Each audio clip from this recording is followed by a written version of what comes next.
రేట్లు కూడా ఇక్కడ మనిషికో రకంగా వేస్తున్నారు రేట్లు. మనిషికో రకంగా ఒకరికేం 12 అంటారు, ఒకరికేం 1000 రూపాయలు అంటారు, ఒకరికేం 9 అంటారు. మనిషిని బట్టి వేస్తున్నారు రేట్లు. కాయలు అట్లా సగం సగం డ్యామేజ్ ఉన్నాయి. ముందు ఎక్కువ దెక్కుతున్నారు, ముందు ఎక్కువ తొక్కుతున్నారు. దాంట్లో ఏం పెడతావు బాబాయ్ నువ్వు? ఏం పెడతావు నువ్వు? కర్బూజా ఎత్తుకెళ్ళాము బాబాయ్ మొన్న మేము. కర్బూజా పుచ్చకాయ ఎత్తుకెళ్ళాము, నష్టపోయాము. అసలు నష్టపోయాము కూడా. కర్బూజా అసలు ఊరు కొనలేదు. 2 సార్లు ఎత్తుకెళ్ళి 2 సార్లు పారబోసుకున్నాం. మొన్న మామిడికాయలు తెచ్చింది, మామిడికాయలు తెల్లారిపాటు పాడైపోయింది. మా పాప తెచ్చింది. అసలు నేను 5:30కి వచ్చేప్పటికి అవి చూడట్లేదుగా. ఇక్కడేమో రేట్లు అమ్ముతున్నారు, అక్కడేమో రేటు ఉండట్లేదు. ఇక్కడ ఎంత రేటు పెట్టి కొన్ని 1800 పెట్టి 3000 పెట్టి కాయలు కొనేది మనం. ఆడికి వెళ్ళే వారికి 100కి 150కి అంటున్నారు డజను. ఇక్కడ ఎంత రేటు పెట్టి మళ్ళీ ఆటోలు ఛార్జీలు ఏంటి, ఇవన్నీ ఏంటి, ఇవన్నీ ఆలోచించట్లేదు అసలు జనము. ఇక్కడ వీళ్ళు బెస్ట్ కాదు, నిమిషంలో అమ్ముకొని సొమ్ము వేసుకుంటున్నారు వీళ్ళు. మన పొద్దు నుంచి సాయంకాలం ఎండలో కూర్చున్నా అలాగ అయిపోతుంది మన పని. అంటే రూపాయి రాబడి లేదు. బండి కిరాయిలు మనకి అద్దెలు, మళ్ళీ కొట్టు అద్దెలు.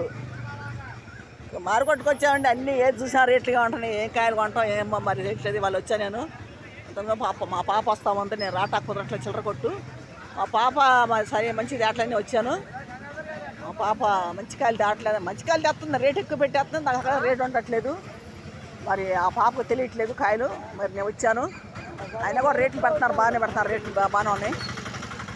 1800 అంటున్నారు, 3000 అంటున్నారు, 2500 అంటున్నారు. ఇట్లా ఉన్నాయి. ట్రై కాయ వచ్చేసి 60 కాయలు 70 కాయలు ట్రైకి.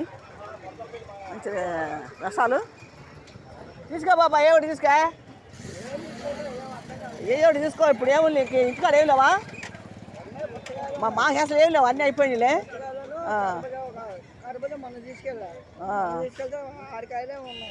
నేను చిల్లర కొట్టి పెట్టాను బాబాయ్ మసీద్ దగ్గర. అందుకే రాటా కొత్త రోడ్డు మీద నేను కొట్టుకాడే కూర్చుంటున్నాను. నేను కొద్ది గొప్ప కాసి కాయలు వేసుకుంటూ అన్ని కూరగాయలను పిల్లలు తినే డ్రింకులు అన్నీ పెట్టుకున్నా. గాడ ఆడ తిరగటం ఎందుకు అని చెప్పి కొట్టి తీసుకొని కొట్టుకాడే ఉంటున్నాను. మరి అలా ఉంది.